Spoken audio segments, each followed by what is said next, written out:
बिस्मिल्लाहिर्रहमानिर्रहीम अस्सलाम वालेकुम। कैसे हैं आप लोग? उम्मीद करती हूँ बहुत अच्छे होंगे। आज बना रही हूँ बहुत ही मज़ेदार सी रेसिपी, और ये रेसिपी है मुंतजन की, शाही मुंतजन की रेसिपी है। यानी कि ये वाइट वाला ज़र्दा होता है, और ये मुंतजन भी कहते हैं इसको, और ज़र्दा भी कहते हैं, ज़र्दा भी कह सकते हैं, लेकिन ज़र्दा वैसे ऑरेंज वाला होता है। तो ये बहुत मज़े का बनेगा, आप लोग ज़रूर ट्राई कीजिएगा, और बहुत ही आसान तरीके से, ईजी तरीके से मैं आपको सिखाऊंगी ये ज़र्दा बनाना। तो यहाँ पर मैंने ना बनास्पति, ये राइस नहीं है ये, बल्कि सेला चावल है, ये सेला चावल है। और सेला चावल का ज़र्दा अच्छा बनता है बनास्पति की निस्बत। तो सेला चावल हमने लिया था आधा किलो, 500 ग्राम चावल है, और उसको मैंने 1 घंटे के लिए भिगोया हुआ था और गर्म पानी में डाल दिया है।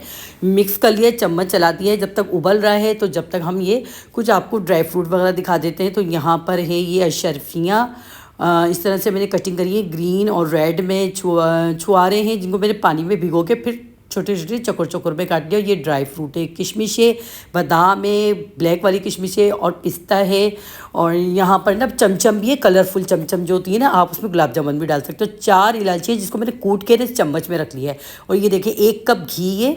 और यहाँ पर ना ये है गुलाब का वो होता है ना, गुलाब एसेंस जो होता है ना, तो केवड़ा एसेंस। तो यहाँ पर ना हमने 1/2 टीस्पून से थोड़ा कम लिया है, ज़्यादा नहीं लेना है। यहाँ पर जब तक चेक कर लेते हैं, चावलों में भी उबाल आ गया है। तो यहाँ क्या करना है, बस इस तरह से ना हम लोगों ने चावलों को छलनी की मदद से निकाल देना है, अच्छे से गला लेना है। आपने ना पूरा फुल कुक कर लेना है, 100% गला लेना है चावलों को, क्योंकि चावल अगर थोड़ी सी भी कनी रहेगी ना, फिर वो चीनी में जो है ना अकड़ जाएंगे। तो यहाँ पर हमने क्या करा, चावल सारा पानी निकाल लिया, और निकालने के बाद वापस से पतीली में चावलों को छान के वापस से डाल दिया। ठीक है, पानी सारा निकाल के वापस पतीले में डाल दिया। बहुत आसान तरीके से बनेगा। और यहाँ पर मैंने आधा किलो ही चीनी ली है, यानी कि मेरे 1 कप का जो साइज़ है ना, वो 1 पाव का कप है।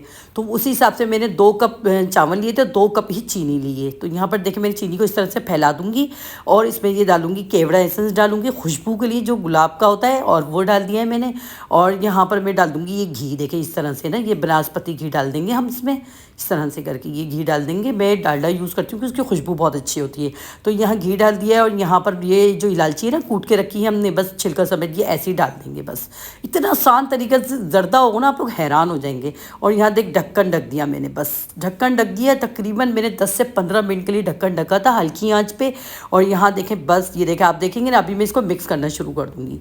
आप लोग हैरान हो जाएंगे। कोई चाशनी नहीं बनाने की ज़रूरत पड़ेगी, कुछ नहीं बनाने की ज़रूरत पड़ेगी। इतना मज़े का ये ज़र्दा बनेगा ना, यानी कि जो बच्चे इतनी परेशान होती है ना कि हम ज़र्दा किस तरह से बनाएं, जायके में भी बहुत अच्छा। तो यहाँ देखिए मैंने अच्छे से मिक्स कर लिया। तकरीबन 15 मिनट के लिए इसको हल्की आंच पे रखा था, और चीनी भी सारी घुल गई है। अब हम जो थोड़ी बहुत रह गई ना, वो भी इसमें घुल जाएगी। अब मैंने क्या करा, इसको अच्छे से मिक्स करा, ऊपर नीचे करा, घी चीनी सब मिक्स हो गई। और उसके बाद हमने क्या करा, इसमें ये डाल देंगे खोया, और ये चमचम और शर्फियाँ वगैरह, जितना मेवा वगैरह फ्रूट जो भी है ना हमारे पास, ड्राई फ्रूट वगैरह सारा हम इसमें डाल देंगे। और यहाँ पर डाल के, और इस तरह से ये फिर हम इसको दम पे लगा देंगे तकरीबन 15 मिनट के लिए दोबारा से। अब यकीन जानिए इतना मज़े का ये बनता है। अगर नीचे के साइड पे चावल फुल कुक है ना, तो फिर आपने इसमें पानी डालने की ज़रूरत नहीं है। अगर आप चावलों में थोड़ी सी भी कनी रखी ना, फिर आप आधा कप चावल बिल्कुल बीच में डाल दीजिएगा, ठीक है ना, वो ताकि नीचे चला जाए। सिर्फ बीच में डालिएगा, वो भी अगर चावल आपके पूरे कंप्लीट गले हुए नहीं हैं तो यहाँ मेरे चावल बिल्कुल कंप्लीट गले हुए थे। बस चीनी और उसके अंदर क्या कहते हैं ना, ये थोड़े घी ने अपना मतलब वो छोड़ा था पानी। और देखिए इतने ज़बरदस्त से ये ना हमारे मुंतजन तैयार हो गई। 10-15 मिनट लगे, और इतने आसान तरीके से ये ज़र्दा बनता है ना, आप यकीन करें। लोग कहते हैं ना बहुत मुश्किल होता है बनाना, देखिए कितनी आसानी, कोई चाशनी बनाने की ज़रूरत नहीं पड़ी। ज़बरदस्त सी रेसिपी, ज़रूर ट्राई कीजिएगा। और स्पेशली ये रबी अव्वल पे तो ये ज़रूर ट्राई कीजिएगा। और यहाँ कि आपको रेसिपी ज़रा सी भी पसंद आई तो वीडियो को शेयर कीजिएगा, लाइक कीजिएगा, कमेंट कीजिएगा। जो न्यू है देखने वाले वो लाजमी सब्सक्राइब कीजिएगा। तो मिलते हैं नेक्स्ट वीडियो में अच्छी सी रेसिपी के साथ। अल्लाह हाफिज़।